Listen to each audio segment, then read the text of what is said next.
नमस्कार, स्वागत है आपका हमारे चैनल आशीर्वाद रेसिपी में। आज हम जानेंगे ऐसे तरीके जिनसे हम बिल्कुल ही फ्री में अपने भोजन में पोषक तत्वों यानी न्यूट्रिएंट्स की वृद्धि कर सकते हैं। तो चलिए शुरू करते हैं। नंबर 1 है पार बॉइलिंग ऑफ राइस। इस तरीके में पहले धान को 1 या 2 दिन के लिए पानी में भिगो देते हैं, फिर उसे भाप देते हैं और फिर उसे सुखा लेते हैं। फिर छिलके को चावल से अलग करने के लिए उसे कूटा जाता है। इस प्रक्रिया में छिलके में जो विटामिन बी होता है वो छन कर चावल में आ जाता है, तो ये विटामिन बी की इस प्रक्रिया में वृद्धि हो जाती है चावल में। इस प्रक्रिया में चावल का प्रोटीन भी अपने सरल रूप में आ जाता है और अन्य पोषक तत्व भी अपने सरल रूप में आ जाते हैं, जिससे शरीर उन्हें आसानी से ग्रहण कर पाता है। और इस प्रक्रिया में क्योंकि चावल को एक बार भाप लग चुकी है तो वो अधिक सुपाच्य भी हो जाता है और इसे पकाने में भी कम समय लगता है, तो हमारा ईंधन भी बच जाता है। इस प्रोसेस से जो चावल हमें मिलता है उसे सेला चावल या उसना चावल कहते हैं। जब चावल मिलों में मशीनों से छिलके को चावल से अलग करते हैं तो उसमें विटामिन बी तो पूरा ही ख़त्म हो जाता है और चावल जब छिलके से निकलता है तो अपने प्राकृतिक रूप में वो हल्का भूरा होता है, एकदम सफ़ेद नहीं होता। मिलों में इसे सफ़ेद करने के लिए इस पर से और भी परत उतार दी जाती है और इस परत में उस चावल के और भी न्यूट्रिएंट्स निकल जाते हैं।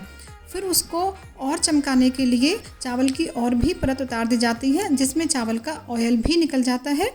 मिल इन परतों से राइस ब्रेन ऑयल बनाती हैं, तो हमारे चावल में से वो भी निकल जाता है और उसके बाद चावल पर पॉलिश की जाती है। तो चावल इतनी प्रक्रियाओं से गुजरता है, इतनी हीट से गुजरता है कि उसमें से जो पोषक तत्व हैं वो कभी आधे या आधे से भी कम रह जाते हैं। तो अब आप ही डिसाइड कर लीजिए कि आपको ये जानकारी मिलने के बाद कौन सा चावल आप खाना चाहेंगे, जो देखने में लंबा लंबा है, शाइनिंग वाला है और बनने के बाद वो खिला रहता है, या सेला चावल जो अपने प्राकृतिक रूप में है और गुणों से भरपूर है। कई लोग इस धारणा से कि वो चावल खाने से मोटे हो जाएंगे और कुछ लोग चावल को अधिक खिला खिला बनाने के लिए चावल को पहले बहुत सारे पानी में पका लेते हैं और फिर उसका सारा मांड निकाल कर उसे फेंक देते हैं। तो हम लोग क्या खाते हैं, चावल में क्या रह जाता है, ये आप हमें कमेंट सेक्शन में लिखकर ज़रूर बताएं। अगला तरीका है भोजन पकाने के लिए सही बर्तन का चुनाव। लोहे की कढ़ाई में भोजन बनाने से भोजन में फ्री में ही लोहे तत्व यानी आयरन की वृद्धि हो जाती है। स्वर्गीय राजीव दीक्षित जी के अनुसार कुकर में दाल पकाने से दाल के 87% यानी 87% तक पोषक तत्व नष्ट हो जाते हैं। इसलिए दालों को लोहे की या स्टील की कढ़ाई में ही पकाएं, कुकर में नहीं। सभी दालें कढ़ाई में बहुत ही अच्छे से बन जाती हैं। अगला तरीका है भोजन पदार्थों के सही कॉम्बिनेशन द्वारा। जैसे दही में हमारे शरीर के लिए लाभदायक बैक्टीरिया होते हैं। जब हम दही में नमक डाल देते हैं तो ये बैक्टीरिया नष्ट हो जाते हैं और हमें दही खाने का पूरा फ़ायदा नहीं मिलता। इसलिए दही को या तो हम जब भी खाएं फीका ही खाएं या उसमें शक्कर डालकर खाएं। शक्कर डालने से दही के लाभदायक बैक्टीरिया कई गुना बढ़ जाते हैं। ऐसे और भी कई कॉम्बिनेशंस या योग होते हैं जिनके बारे में हम अन्य किसी वीडियो में डिटेल में बात करेंगे। अगला तरीका है साबुत अनाजों और साबुत दालों में अंकुरण के द्वारा। इसके लिए चने या मूंग आदि किसी को भी एक रात पानी में भिगो दें, फिर उस पानी को निथार कर किसी सब्जी में उपयोग कर लें और इन्हें एक कपड़े में बांध कर लटका दें, तो दूसरे और तीसरे दिन इनमें अंकुरण निकलता रहेगा। अंकुरण के द्वारा भोजन में कई पोषक तत्वों की अपने आप ही वृद्धि हो जाती है, विशेषकर विटामिन बी और सी, और ये अधिक सुपाच्य भी हो जाता है और इसके प्रोटीन और कार्बोहाइड्रेट अपने सरल रूप में आ जाने से ये शरीर के लिए आसानी से उपलब्ध हो जाते हैं और शरीर इनको आसानी से ग्रहण कर पाता है।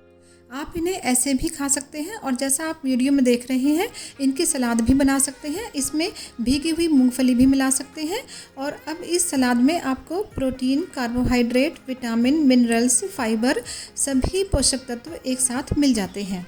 अगला तरीका है खमीरीकरण या फर्मेंटेशन। इस तरीके में चावल या दाल को रात भर पहले भिगो कर रख देते हैं, फिर सुबह उसे मिक्सी में पीसकर उसके पेस्ट को भी कुछ घंटे के लिए छोड़ देते हैं, तो उसमें खमीर उड़ जाता है और उससे फिर डोसे, चीला, दही बड़े, सांभर बड़े आदि कुछ भी हम बना सकते हैं।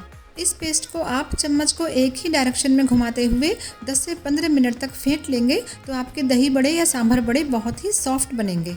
हमने दाल और चावल का पेस्ट इस तरह से बनाकर तैयार कर लिया है। अब हम आपको इसके चीले और डोसे बनाकर दिखाएंगे। पहले तवे पर थोड़ा सा घी लगा लें और अब जो घोल है उसका टेक्सचर आपने देखा कितना पतला रखना है, उसे एक कटोरी से आप तवे पर डालें। यदि आप कटोरी से उसे फैला सकते हैं तो ठीक, नहीं तो उसे चम्मच से धीरे धीरे जितना फैला सकते हैं आप केवल उतना ही उसको फैला दें।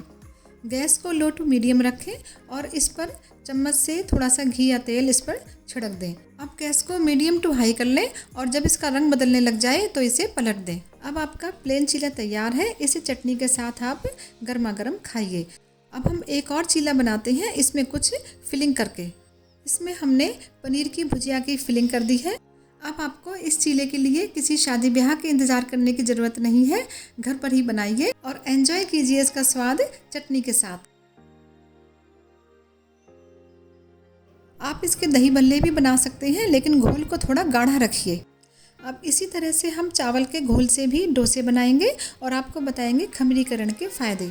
खमीरीकरण से भोजन बहुत ही सुपाच्य हो जाता है और उसमें विटामिन बी की वृद्धि हो जाती है और उसके कार्बोहाइड्रेट, प्रोटीन आदि सभी अपने सरल रूप में आ जाते हैं, जिससे शरीर उनको आसानी से ग्रहण कर पाता है। इससे भोजन का स्वाद भी कई गुना बढ़ जाता है। हमें अपनी रोज़ की ज़िंदगी में आटे को भी 4-5 घंटे के लिए गूँथ कर रख देना चाहिए, ताकि उसमें थोड़ा सा खमीर उड़ जाए। तब हम रोटी बनाएंगे तो वो अधिक पौष्टिक और सुपाच्य होंगी। खमीरीकरण यानी फर्मेंटेशन के तरीके से ही आटे से ब्रेड, बेसन से ढोकला और चावल से इडली आदि कई अन्य स्वादिष्ट डिशेस बनाई जाती हैं। फर्मेंटेशन के तरीके से ही गाजर की कांजी भी बनाई जाती है।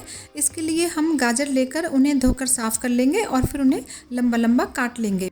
अब हम इन्हें एक साफ़ सूखे कांच के जार में या चीनी मिट्टी के मर्तबान में डाल लेंगे गाजर को, और आधी किलो गाजर के हिसाब से हम 2 चम्मच दरदरी पिसी हुई राई इसमें डाल देंगे। स्वाद अनुसार नमक डाल देंगे, थोड़ी सी लाल मिर्च डाल देंगे और 1 से 1.5 लीटर तक पानी इसमें डालकर इसे एक साफ़ सूती कपड़े से इसके मुंह को, जार के मुंह को ढक देंगे और 2 से 3 दिन के लिए धूप में रख देंगे। और इसमें फिर फर्मेंटेशन के कारण शरीर के लिए लाभदायक बैक्टीरिया की वृद्धि हो जाती है और 1 गिलास इसे रोज़ पीने से ये भोजन को पचाने में बहुत सहायक होता है। 10-12 दिन में ही इसे उपयोग कर लें। फर्मेंटेशन के तरीके से ही विनेगर यानी सिरका भी बनाया जाता है, जो भोजन को पचाने में और उसका स्वाद बढ़ाने में बहुत सहायक होता है। आम, नींबू आदि जितने भी अचार हम खाते हैं उन सब में भी फर्मेंटेशन होता है। इन अचारों में मेथी, सौंफ, अजवाइन, जीरा आदि जो भी मसाले हम डालते हैं, उन मसालों के गुण लंबे समय तक तेल में डूबे रहने के कारण और फर्मेंटेशन के कारण उनके गुणों में कई गुना वृद्धि हो जाती है। इसलिए भोजन के साथ 1 चम्मच अचार तो बनता है। अगर आपको हमारी इस वीडियो में दी हुई जानकारी अच्छी लग रही है तो कमेंट करके और लाइक करके हमें इस बारे में ज़रूर बताएं। अब यहाँ एक बहुत ही विशेष समझने की बात यह है कि हमारे शरीर को जितने भी पोषक तत्व चाहिए होते हैं वो भिन्न भिन्न फूड आइटम्स में अलग अलग मिलते हैं, और हमारे शरीर में जितने भी पोषक तत्व हमें चाहिए होते हैं वो सब एक दूसरे के कोऑर्डिनेशन में ही कार्य कर सकते हैं। जैसे कि यदि कार्बोहाइड्रेट कम रह जाए प्रोटीन हमारे भोजन में, तो शरीर मसल्स में से प्रोटीन लेना शुरू कर देता है। इसलिए ये अति आवश्यक है कि हम अपने भोजन में मिश्रित फूड आइटम्स का उपयोग करके भोजन करें। इनमें से एक आध रेसिपी हम आपको बता रहे हैं, जैसे कि एक है उपमा। इसके लिए हमें चाहिए 1 कप सूजी, हरे मटर, आधे घंटे भीगी हुई चने की थोड़ी सी दाल, धनिया, नमक स्वादानुसार, मिर्च स्वादानुसार और 1 गाजर और 1 प्याज। कढ़ाई में 1 चम्मच देसी घी डालकर सूजी को खुशबू आने तक करीब 5 मिनट तक भून लें। सूजी को एक अलग बर्तन में निकाल लें। अब दोबारा से 1 चम्मच घी डालकर उसमें राई और सरसों डालकर चटका लें। फिर उसमें प्याज डाल दें। जब प्याज भुनी सी हो जाए तो उसमें हरे मटर, गाजर और चने की दाल डालकर इन्हें 4-5 मिनट के लिए सौटे कर लें। अब इसमें कुछ कच्ची मूंगफली डालकर इन्हें 2 मिनट के लिए भून लें। सब आप यहाँ और ज़्यादा सब्जियाँ भी डाल सकते हैं और दाल भी डाल सकते हैं, जैसे उड़द की भी डाल सकते हैं। अब इसमें सूजी से ठीक 3 गुना पानी डाल लें और नमक डाल लें और 2 मिनट तक पानी को उबलने दें। 2 मिनट बाद इसमें सूजी को धीरे धीरे करके मिला लें और इसको चलाते जाएं। करीब 2 मिनट बाद गैस बंद कर दें और ढक्कन लगाकर इसे 2 मिनट के लिए ऐसे ही छोड़ दें। डिफरेंट फूड आइटम से तैयार एक स्वादिष्ट डिश तैयार है। अब इसमें कटा हुआ हरा धनिया डाल लें और चाकू से काट कर नारियल की गिरी या ग्रेटेड गिरी भी डाल सकते हैं, इससे भी बहुत बेहतर स्वाद आएगा। अब आते हैं हम अपनी आखिरी जानकारी पर। कुदरत ने सभी भोजन पदार्थों में भर भर कर न्यूट्रिएंट्स या पोषक तत्व दिए हैं, लेकिन बहुत से कारणों से वो नष्ट होने लगते हैं या कम हो जाते हैं। तो उनको कैसे बरकरार रखा जाए और हम उनका संपूर्ण रूप से उपयोग कर सकें, इसके लिए कुछ तरीके हम बता रहे हैं। नंबर 1 है ताज़े फल सब्जियों का उपयोग करके। समय के साथ सब्जियों और फलों के पोषक तत्व धीरे धीरे कम हो जाते हैं। भोजन को पकाकर लंबे समय तक फ्रिज में ना रखें, इससे भी उसके गुण कम हो जाते हैं। नंबर 3 साबुत अनाजों का या मोटे पिसे अनाजों का अधिक से अधिक उपयोग करें, क्योंकि पीसने से हीट की वजह से भोजन के पोषक तत्व कम से कम होते चले जाते हैं। नंबर 4 छिलके समेत ही भोजन पदार्थों को खाएं, जैसे कि दालें भी अधिकतर छिलके वाले ही उपयोग करें। फल सब्जियों पर भी जब बहुत ही ज़रूरी हो छिलका उतारना तो पतले से पतला छिलका उतारें। भोजन पदार्थों को उनके ओरिजिनल या नेचुरल रूप में ही अधिक से अधिक प्रयोग करें, जैसे चीनी की जगह गुड़, शक्कर या देसी खांड का प्रयोग करें। अगला उपाय है सब्जियों को पहले धोएं फिर काटें। काटकर धोने से पानी में घुलने वाले कुछ विटामिन निकल जाते हैं। उम्मीद है आपको वीडियो में दी हुई जानकारी पसंद आई होगी और आप इसे अपने जीवन में अपनाने का प्रयास करेंगे। हमारा विनम्र किंतु सिंसियर प्रयास है कि हम भोजन और सेहत संबंधी आपको सही और अच्छी जानकारियाँ ऐसे ही देते रहें। इसके लिए हमारी वीडियो को लाइक करें, शेयर करें और चैनल को सब्सक्राइब करें।